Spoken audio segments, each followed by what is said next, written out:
Good afternoon. I'm Hossa, and as you were already told, I will talk a little bit about Livonians, and then basically this talk of mine is divided into three parts. The first part is not meant for Estonians, and I guess also for Latvians, who might already know something about it. Then the second part is narrative, and I have tried to animate it a little bit, so it is possibly some parts of it are even funny.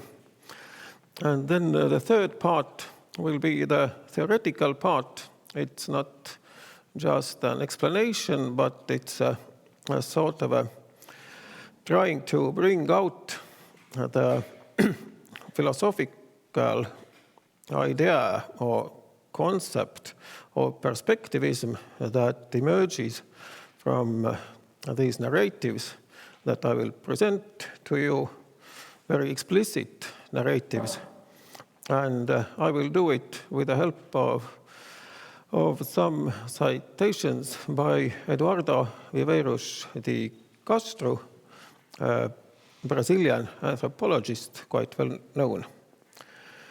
Now, there is a map. Some of you can read from the map that it's a map of Livonia. I don't know if anybody can guess where are we on this map, up or down, right or left? Where are we situated? Middle up.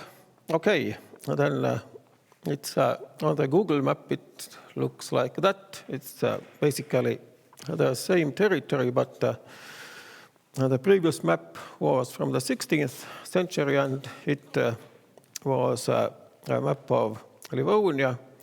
Nowadays, there are Estonia, Latvia, and the neighboring countries visible. So basically, Livonia was something that included, before the Great Livonian War in the 16th century, it included most of the territory of the present-day Estonia and also Latvia. But of course, if it comes to Livonians, then Latvia is more important. And if you take a look at this gulf there at the left side of the map, then in modern Latvian maps, it's called the Gulf of Riga, but in Estonian maps, it's usually called the Livonian Gulf, because everywhere around this Gulf, Livonians were living. So if we forget a little bit about this situation of today, then we can have a look at the map of Latvia like that. Then Livonians were living on that peninsula, Kuramaa, then somewhere around this great river of Daugava, and then also up there near the Estonian border. And of course, at those times, other nations or other tribes, if you wish to call them, were also living there. Latgals and Semgals, who basically are the dominant substratum of the Latvians of today. But of course, this Livonian culture, it has influenced largely the modern Latvian culture also, and I guess that it has been also a transit between the languages, because there are so many Baltic words in Estonian and Finnish languages. It's possible that there were trade relations, and it's also possible that, well, there was warfare and sometimes slave trade, but I think that the Livonians were very important carriers of those cultural contacts between the different nations. In the Viking age especially, and also before that. So now this might have been some kind of a historical territory of Livonia, but it did not stay so, because some kind of a monster appeared. And I don't know if the Latvian guests like this idea, but this monster was called Riga. It was founded in the year 1201, and it included a big port on the Daugava River and entrance to the sea, to the Baltic Sea, and also towards the southwest. So it started to grow, and of course it was a port of invaders, not Livonians themselves, neither Latgals nor Semgals. It was the so-called Teutonic order, and there were crusades in the beginning of the 13th century. They were instigated mostly by a certain pope, Gregory IX, who is also famous because he invented a funny hoax, a certain book called De Tribus Impostoribus, the three impostors, that he claimed to be, was written by this German, Holy German Emperor Frederick II. Of course, such book even didn't exist, but simply this Pope was so bloodthirsty that he was angry that Frederick was too slow with making crusades to other countries.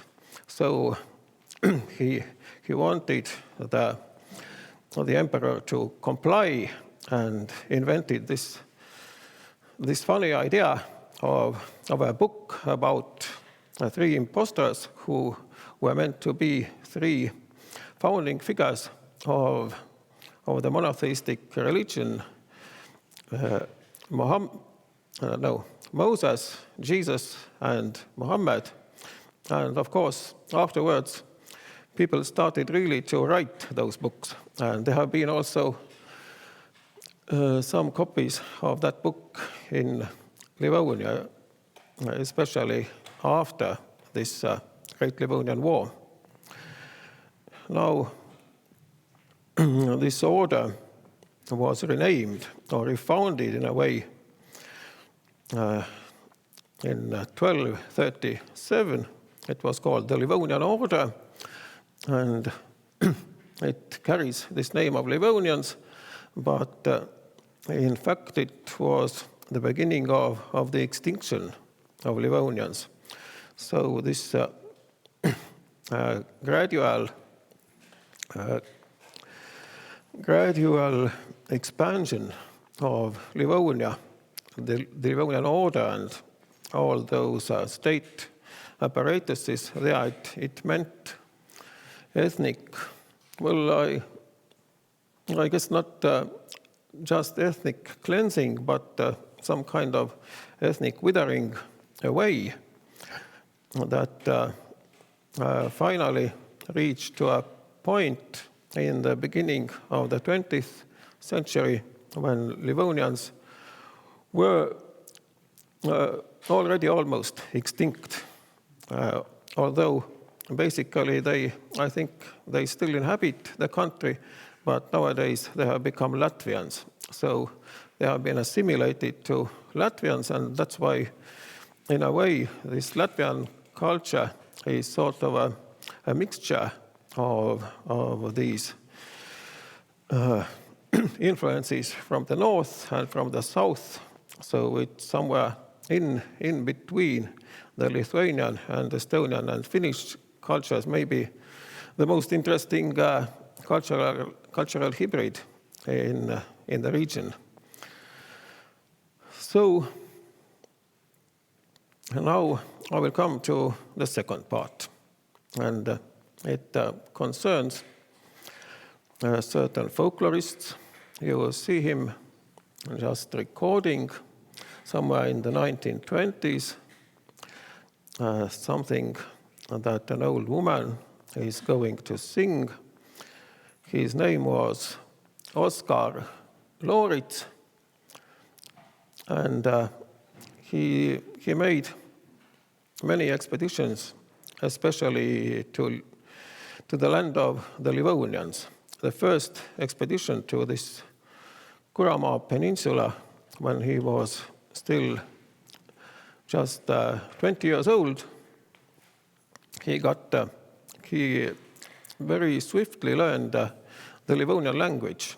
Almost nobody at those times learned Livonian. Today, many people in Estonia, not many people, but some people in Estonia with linguistic interests, and some people in Latvia are studying this language and regaining the mastering of it.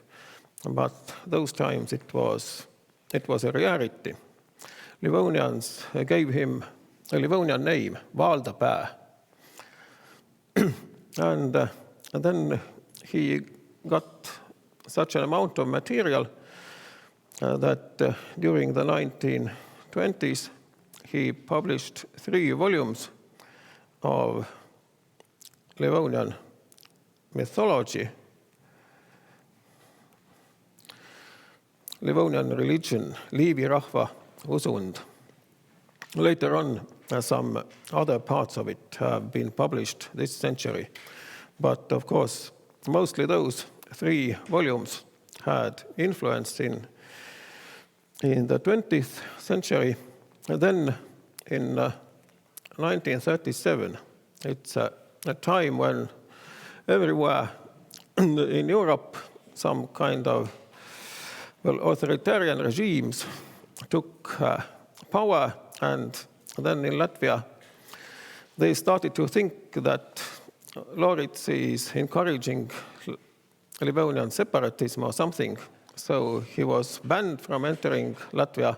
It sounds funny today, but of course, I guess it wasn't so funny in 1937 when all those other events were already waiting behind the door that we know so much about. Now, I will come to this narrative part. These are 2 examples from this first part of the Livonian religion in Oskar Loorit's book. And the first is where I got the heading for my talk, Lies of the Marsh Mother. It begins like that. 2 little girls get lost in the Suursoo marsh while picking cranberries. And they sit down and cry. The night is falling, and it is very cold, so a dangerous situation for the children. Now, an old woman appears. "Come with me, children," she says, and she takes the frozen girls into her lap. And so they arrive to a warm house in the marsh. The woman gives to the children a cup of warm milk and says, "It's good to pick cranberries. Cranberries are our lice. The heads of my own children are full of them. So she's really happy and thankful. She is not just so helping the children, but she's happy because they are taking away the lice from the heads of her children. And now in the morning, she shows the girls their way home. She also indicates a place where so many cranberries grow and tells them to come there every year. So the lice should be removed annually. And she also says, tie a towel to a tree with 2 branches, so you'll never lose your way again. The girls get home swiftly, and of course, the parents instantly say that, well, that one was the marsh mother, and they will go and tie a towel to the tree. So that's the end of the story. It's a simple story, but an enigmatic one. Now, there are 2 different perspectives. Just 2, it's usually the old mythological tales don't have just 2 distinct perspectives. It's a rarity and it's very explicit. That's why I have chosen this story. And generally, there are many different perspectives, and they often intermingle. You'll have to be smart enough to find your own way there. But here, there are just 2. First, children see cranberries, but marsh mother sees the lice.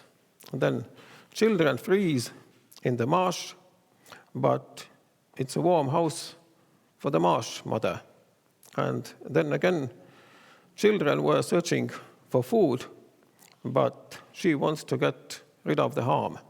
So it's especially explicit because the 2 perspectives are so contrasting, but at the same time, they cling to the same object that you see there up in the left.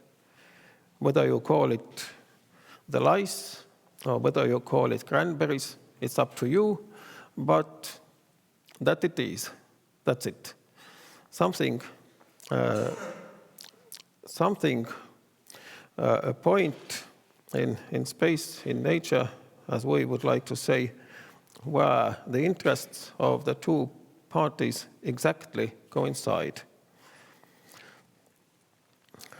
Now I will come to the second story. It concerns 2 woodcutters. They will go, in the morning, they will go to the forest. And they have axes. And of course, their intention is to cut down some trees. Then somewhere in the mist, they see a great pine tree. And suddenly they notice a woman sitting there with green hair under the pine tree. And she is crying. Something a little bit strange. So the 2 men, a father and a son, they approach her and ask, well, why are you crying? What has happened to you? And then the woman says that, do you see this pine tree here? Of course, we see the pine tree. Well, in fact, this pine tree, it's a prison. It's a prison house of the forest people. And our king decided to put my husband into the prison. And now he has been here already for over a month, and we are starving at home, and it's really a problem. Possibly you could help us, our family, and cut this tree down. And so the woodcutters say it's easy, and they cut the tree down. And from that pine tree, there will emerge lots of people. Not just the husband of that woman, but many men, also women, older and younger people. So it was a large prison. And they are really thankful to the woodcutters. And they say that we cannot give any reward you just now, but wait for a month and they will come back to you and we will bring you a present that is worth looking at. So again, there were two different perspectives. Men see a pine tree, she sees a prison. Men cut the tree down, prisoners get unlocked. And of course, the beginning of the story, men go to the forest people. Men go to the forest, but in fact, it is a kingdom of the forest people where they happen to enter.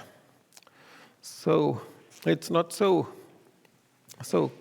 contrasting, so simply contrasting as the previous story, but again, this coincidence is quite visible as something that human beings see like a simple tree is in fact something else. But at the same time, it is the same object. It's not anything different. It's not a different reality. It's after they have cut it down, the prisoners get unlocked and so on. It's two different perspectives, not two different realities.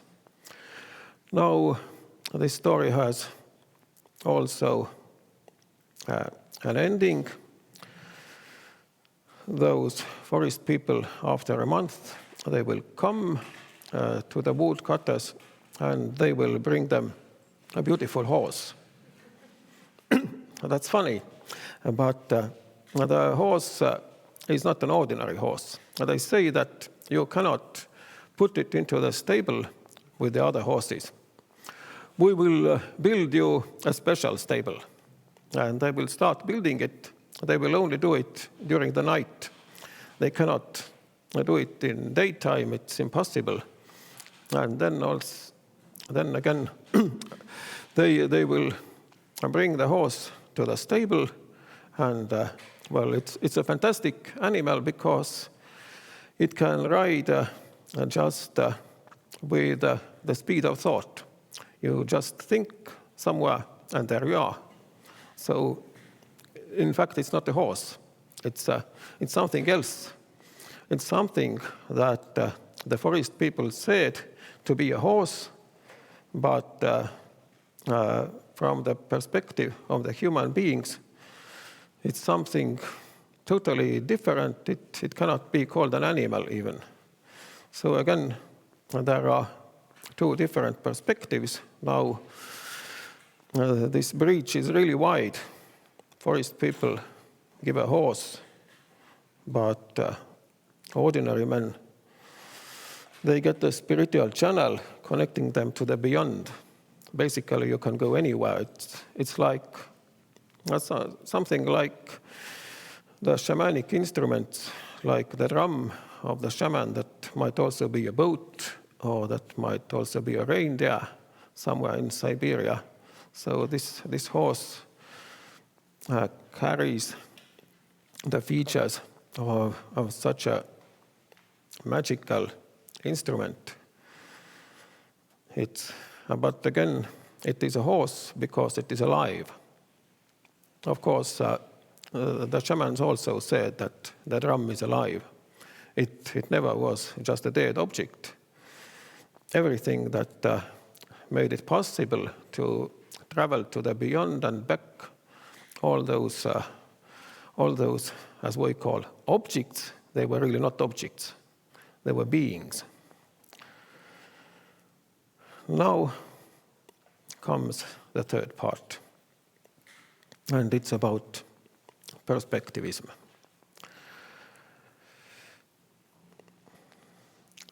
This word, of course, it sounds a little bit like the philosophy of Friedrich Nietzsche, and that's where it has come from the ideas of Nietzsche, who said that actually we will never have anything like the objective reality or objective knowledge. We always have different perspectives. And this is sometimes, it has been interpreted as relativism.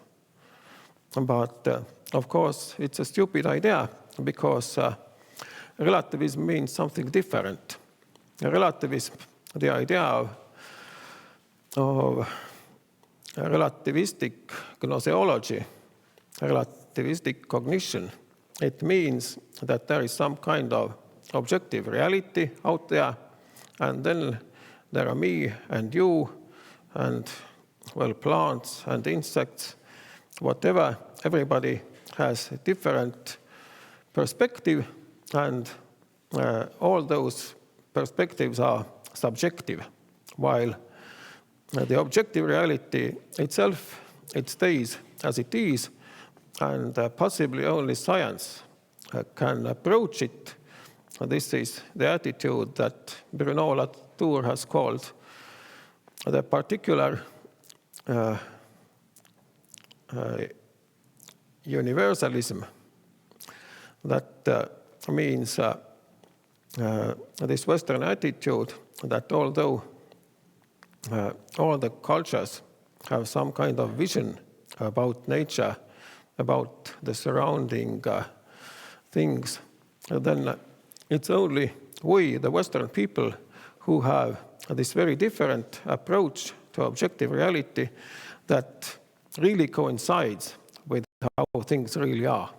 And this explanation, of course, is always very puzzling and strange, and it's all the time changing because these methods and insights of science are changing, but still this belief, this mythological belief that we have some kind of special insight, it still lingers on today. But this is relativism, in a way. Now, what Eduardo Viveiros de Castro has said about relativism, he gives a nice example. You remember the famous saying, if a lion could talk, we could not understand him. Do you know who was it who said it? A philosopher with the W beginning. Ludwig Wittgenstein, yeah, that's indeed relativism. He thought that if it's just a thought experiment, but if a lion could talk, then we just couldn't understand anything that it says, because it's nonsense for us. But now this is this idea of subjectivity and objectivity and some kind of objective reality outside there, and different perspectives from different subjects and so on. Now, Eduardo Viveiros de Castro has, of course, has not studied Livonians, but Amazonians. And the citation is from his lecture about cosmological perspectivism in Amazonia and elsewhere. And so, but you could just replace in the citation the Amerindians with Livonians, and the animals, well, with some other kind of animals. And so it would be easily understood that for those people who knew that that cranberries might be the lice of the marsh mother, or the great pine tree in the mist might be a prison house for somebody. For them, other beings they not only can talk, but we also are perfectly able to understand what they say, because they speak of about exactly the same things as we do, although what they mean, what they are talking about, is another matter. So at first it might be a little bit difficult to grasp, but I guess that if you think back on these two narratives, then it's much easier to understand what Viverush really means. He also puts it much more succinctly. Same representations, different objects. Same meaning, different reference. So basically, there are those read something. It's the same representation, but the object totally different. The meaning is exactly the same. They are talking about the same thing, but the reference is altogether different. And that's the same about the prison house, that really is a pine tree, or what it is. The human beings don't see a prison, but it actually appears to be from another perspective. And then this something that I chose to depict as a horse, because it was described as a horse in this story, but actually it's not a horse. It's something different. The representation might be the same, but the object is not. The meaning might be the same. The reference is not. So Viverush draws another conclusion from that, as he opposes the idea that animism could be multiculturalist, because in fact all the different beings, humans, animals, and the spirits, they all have one single culture, but there are multiple natures. The natures are different. So they have one single epistemology, but multiple ontologies. Well, that's of course also a sign in this text of Viverush of this ontological turn that he also represents in a more radical way than most anthropologists. And so we would thus have a universe that is 100% relational, one in which individual substances or substantial forms are not the ultimate reality. So that basically that means we don't need any objective reality at all. It works much better if we don't have this parasitic notion of something out there that really exists, and about what we just have some subjective insights from different angles, but they are always particular. They never really reach the object. That's not so at all. It's vice versa.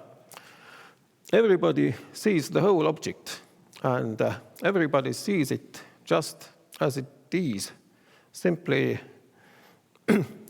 it's not the same object. And the representation is the same, the object not the same, the meaning is the same, reference totally different.